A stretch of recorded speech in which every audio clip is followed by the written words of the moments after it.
আমাদের এই গরিব বাড়িতে যখন হঠাৎ আত্মীয় আসে তখন আমরা কিভাবে আপ্যায়ন করার চেষ্টা করি বা আপ্যায়ন করি। আজকে তোমাদের সঙ্গে শেয়ার করব অল্প জিনিস দিয়ে, বাড়িতে থাকা জিনিস দিয়ে মেহমান আপ্যায়ন। তো হ্যালো এভরিওয়ান, আসসালামু আলাইকুম। কেমন আছো সবাই? আশা করছি সবাই অনেক বেশি ভালো এবং সুস্থ আছো। আমরাও আলহামদুলিল্লাহ বেশ ভালো আছি। নতুন দিনে নতুন আরেকটি ব্লগ ভিডিও নিয়ে হাজির হলাম আমি আফসানা তোমাদের মাঝে। আই হোপ আমার আজকের ভিডিওটাও তোমাদের অনেক ভালো লাগবে। 2 দিন থেকে কোনো প্রকার ভিডিও শেয়ার করতে পারিনি, কারণ একটু ব্যস্ততার মধ্যেই দিন ছিল। তারপরে আমি আবার এক জায়গায় গিয়েছিলাম। তো দেখো, সকালবেলা উঠে কিন্তু একদমই জানতাম না যে বাড়িতে আত্মীয় আসবে। সকালবেলা আমি আমার মতো ভিডিও অন করে আমার মতো কাজ করছিলাম, হঠাৎই ফোন আসে যে আত্মীয় আসবে। তো দেখো, সকালে উঠে কিন্তু আগে কাউন্টার টপটাকে ভালো করে মুছে পরিষ্কার করে গ্যাস পরিষ্কার করে নিয়ে বাসনকোসনে মাজার জন্য রেডি হয়ে পড়লাম। কারণ বাসনকোসন অনেক বের হয়েছে, তাই আর কি রেডি হয়ে পড়লাম। তো দেখো, এদিকে মুখে ব্রাশ নিয়ে কিন্তু আগে বাসনগুলোই মেজে নিচ্ছিলাম। আর আমি কিন্তু তখনও জানতাম না যে কেউ আসবে আমাদের বাড়িতে। তা না হলে কিন্তু 2বার কখনোই রান্না করতাম না। আমাকে কিন্তু আজকে 2বার রান্না করতে হয়েছে, কারণ তোমাদের সঙ্গে একটু পরেই শেয়ার করব কে আসতেছে। যেহেতু কালকে রাতে প্রচুর বৃষ্টি হয়েছিল, আজকেও কিন্তু সকালবেলা অনেক বৃষ্টি হয়েছিল। একটু লেট করে উঠেছিলাম, উঠেই দেখো তড়িঘড়ি করে আগে কাজগুলো করে নিচ্ছিলাম। আর বাবু কিন্তু এখনও উঠে নেই, তার পাপা সদ্য তারা কিন্তু ঘুমোচ্ছে। আমি উঠেই আগে ভাবলাম বাসন কোসন মাজিয়ে তারপরেই চাটা খাবো।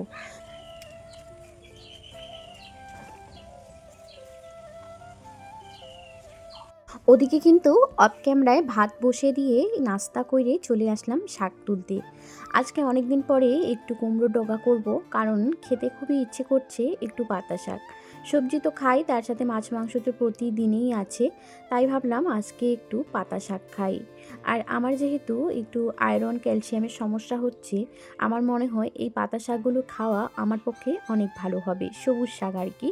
তো চাই কিন্তু চলে এসেছি। আর কুমড়োর ডগা রান্না করলে হাজব্যান্ডও একটু পছন্দ করে, তাই সবার পছন্দ মতো কুমড়োর ডগাটাই করে নেব। কুমড়োটা আছে, কুমড়োটা আমি এখন খেতে পারবো না, কারণ কুমড়ো খেলে নাকি আরবার বেশি ব্যথা হয়। সে কারণে কিন্তু আমার যেহেতু ব্যথা, সে কারণে কুমড়োটা এখন শাশুড়িমা কাটতে বারণ করছে। তো দেখতে পাচ্ছ কয়েকটা ডগা তুলে নিয়েছি, এখন কিন্তু বেছে একদম এই দিক থেকেই বেছে ধুয়ে নিয়ে যাব, কারণ কলেও কিন্তু পানি পড়ছে বেশ। রান্নাঘরে গিয়ে উনানটা ঠেলে দিয়ে চলে আসলাম এখানে, মানে উনানে লাকড়ি দিয়ে। এখানে এখন শাকগুলোকে কেটে নিচ্ছি, ভাবছি বাইরের জিনিস বাইরেই ফেলে যাব আজকে। মানে এই যে কাটা বাছার পর যেই জিনিসগুলো বের হয় সেগুলো এদিকেই ফেলে তারপরেই যাব। বাড়িতে কিন্তু এভাবে শাক খুলে বাড়ির বাগান থেকে তুলে খেতে বেশ ভালো লাগে। আর যখন যেটা ইচ্ছে তখন কিন্তু সেটা খাওয়া যায়। যেহেতু আমাদের এদিকে একটুখানি জায়গা আছে, এখানে কিন্তু আমরা অনেক কিছু করি, তোমাদের সঙ্গেও কিন্তু অনেকবার শেয়ার করেছিলাম।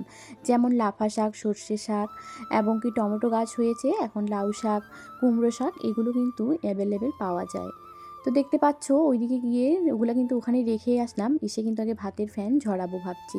কারণ ভাতটা সেদ্ধ হয়ে গেছে, তাই কিন্তু আগে ভাতের ফ্যানটা ঝরিয়ে নেব। ভাতের ফ্যান ঝরাতে ঝরাতে আমার প্রিয় আপু এবং ভাইয়াদের কাছে ছোট্ট একটা রিকোয়েস্ট। যারা ভিডিওটি এতক্ষণ পর্যন্ত দেখেছো তাদেরকে অসংখ্য ধন্যবাদ, যারা আমার সাথে আছো। প্লিজ ভাইয়া এবং আপুরা ভিডিওটাতে একটা লাইক, একটা মিষ্টি কমেন্ট করে ভিডিওটি কন্টিনিউ করো।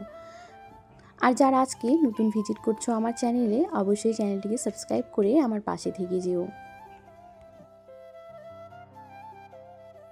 এদিকে কিন্তু শাকটাকে ধুয়ে ঘরে নিয়ে আসলাম, এসে দেখো 2টি শুকটি মাছ দিয়ে ফোড়ন দিলাম আর কি বলতে পারো। কারণ শুকটি মাছ দিলে খুবই ভালো লাগে, যেহেতু হাজব্যান্ড একটু শুকটি মাছ কম পছন্দ করে, তাই কিন্তু 2টার মতোই দিয়েছি, যাতে একটু হালকা হালকা ফ্লেভারটা আসে আর কি।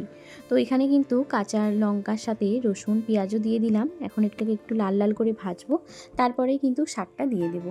অনেকে আবার পাতা শাকের মধ্যে পেঁয়াজটা অ্যাড করে না, তবে আমি কিন্তু সব শাকের মধ্যেই পেঁয়াজটা দিই, মানে ভালো লাগে আর কি দিলে, সেজন্য আমি কিন্তু পেঁয়াজটা দিই। এটা সবার মন পছন্দ বা নিজের ইচ্ছা মতোই হতে পারে, কিন্তু আমার মতে আমার যেটা ভালো লাগে আমি কিন্তু সেটাই করি। এখন যে এই শাকটা রান্না করছি, এখনই কিন্তু হাজব্যান্ড এসে বলল যে ভাইরা আসবে, মানে আমার ভাই আর আমার মাসি আসবে। কারণ আমার মাসি আমাদের বাড়িতে গেছে, কয়েকদিন থাকলো, মানে 2-3 দিনের মতো থেকে আজকে চলে আসবে বাড়ি। সে কারণে কিন্তু আমার ভাই রাখতে আসতেছে, তো এদিকে আসবে, এসে কিন্তু আমাদের বাড়ির থেকে ঘুরে যাবে। কারণ মাসির বাড়ি আমাদের বাড়ির থেকে বেশি দূরত্ব না, মানে আমার শ্বশুর বাড়ির থেকে আর কি, সে কারণে ওনারা আসবে। তো রাখতে যাচ্ছে যেহেতু, তাই আমার ছেলেকে দেখার জন্য তারা দুজনেই আসবে। তখন আমি হঠাৎ শুনি, তা না হলে কিন্তু সকাল থেকেই সমস্ত কিছু প্রিপারেশান করে রাখতাম। যেহেতু হঠাৎই শুনি আর হাজব্যান্ডও কাজে যাবে, সে কারণে কিন্তু তখন তাড়াহুড়ো করে কি করব আর কি না করব কোনো দিশাই পাচ্ছিলাম না। সেই কাজে কিন্তু শাকটাকে বসিয়ে দিয়েই চলে আসলাম ঘরে। ঘরে এসে বিছানাটাকেই আগে গুছিয়ে নিচ্ছি, কারণ কেন জানি না আমার ছেলে 2 দিন থেকে বিছানার মধ্যে টয়লেট করতেছে। না ঠান্ডার কারণে হতেও পারে, নাকি অন্য কোনো কারণে, আমি আসলে একদমই বুঝতে পারছি না। তো দেখো কেথাটাও কিন্তু উঠাইতে হবে, আমি কিন্তু জানতামই না যে ও টয়লেট করছে। তা নাহলে কিন্তু আগেই ধুয়ে তারপরে রান্নাগুলো করতে পারতাম। তবে আমি কিন্তু একদম জানতাম না যে ও বিছানায় টয়লেট করছে। ওর পাপা কিন্তু উঠে এসে বলল যে ও টয়লেট করছে। তাই কিন্তু শাকটাকে বসিয়ে দিলাম আর হাজব্যান্ডকে পাঠিয়ে দিয়েছিলাম বাজারে মাংস আনার জন্য। হাজব্যান্ড গেছে মাংস আনতে, আর আমি এদিকে ততক্ষণে বিছানাটাকে গুছিয়ে নিই। জানো তো, আমি কিন্তু ভেবেছিলাম যে আজকে একটু তোশকটা রোদ্রে দিব, কারণ সেদিন টয়লেট করছে সেদিনও দিতে পারিনি, ঘরের মধ্যে ফ্যান দিয়েছিলাম। আর আজকেও দেখো একদম রৌদ্রও নাই, আর তার মধ্যে কিন্তু আত্মীয় আসছে, মানে হালকা একটু রৌদ্র হয়েছে, ওটাতেই দিতে চেয়েছিলাম। কিন্তু আজকে এখন ভাইরা আসবে, তোশকটাই যদি বাইরে রেখে দিই তাহলে কীরকম হবে, ঘরটায় একদম বেকার লাগবে। তাই কিন্তু ওভাবে টয়লেটগুলোর মধ্যেই একটা সুতির পাতলা চাদর পুরানা, ওটাকে বিছিয়ে দিয়ে তারপরে নতুন চাদর দিব। তো দেখো এই চাদরটা যে দিয়েছি পুরানা হতে পারে, তবে বিছানাটার মধ্যে বেশ সুন্দর লাগতেছে। ভাবলাম এটাই থাক, এরকম একটা মনটা বলছে আর কি। কিন্তু এটা তো দিতেই হবে, কারণ ওটা পুরানা চাদর আর কীরকম কালারটাও উঠে গেছে। তবে বিছানাটা একদম স্মুথভাবে হয়েছে, সুন্দর লাগতেছে আর কি প্লেনের জন্য। কিন্তু কি করব বলো তো, চেঞ্জ তো করতেই হবে, কারণ দেখো এখন আত্মীয়রা আসবে, মানে আমার খালা আসবে, অনেক দিন পর আসতেছে। প্রায় বলতে পারো 1-1.5 বছর পর আসতেছে আমাদের বাড়ি, মানে আমার শ্বশুর বাড়ি আর কি। তো সেই জন্য ভাবলাম একটু তো ঘরটাকে চেঞ্জ করতেই হবে, মানে চাদরটাকে আর কি, ঘরটা তো সেভাবেই আছে। তবে এত কিছু করতে পারলাম না, শুধু ওই চাদরটাকে। তো দেখো আমি কিন্তু বিছানাটা একটু আগে গুছিয়ে গেলাম, আর ছেলের অবস্থা কি করে দিয়েছে, একদম বিছানা এলোমেলো করে দিয়েছে। তো যাক, আবার এটাকে পরিষ্কার করে নেব। তার আগে কিন্তু রান্নাঘরে আসলাম, এসে দেখো মাংস বসিয়ে দিয়েছি। মাংস বসিয়ে দিয়ে টুকি করে ঘরে যাচ্ছি, আর একটু একটু করে কাজ করে আসতেছি। এদিকে পটল ভাজা বসিয়ে দিয়েছি, তার সাথে পাঁপড়, আর এখানে তো শাকটা আছে। এটাই হচ্ছে আজকের মেনু আর কি, একদম সিম্পলভাবে গরিবের বাড়িতে অতিথি আপ্যায়ন বলতে পারো। আমাদের কাছে সব সময় সব কিছু থাকে না, কিন্তু মনটা থাকলে অল্প দিয়েও মেহমান আপ্যায়ন করা যায়। তো এদিকে দেখো আবার কিন্তু ভাত বসিয়ে দিয়েছিলাম, আগের ভাতগুলো নামিয়ে রেখেছি, আবার কিন্তু ভাত বসিয়ে দিলাম। আর ওদিকে পটল ভাজাটা ভালো করে হতে আছে। আমার ফেস্টের অবস্থা তোমাদেরকে দেখাচ্ছিলাম কি হয়ে আছে। তো দেখো এদিকে কিন্তু মাংস রান্না একদম কমপ্লিট, সাথে দেখো 2টা কিন্তু হাড় বড় বড় বোম নিয়ে এসেছে। এর ভিতরে যে তেলটা থাকে সেই তেলটা আমার খাওয়ার খুব প্রয়োজন, সে কারণে কিন্তু এটা নিয়ে এসেছে। 2টাই অবশ্য আমি খেয়েছিলাম।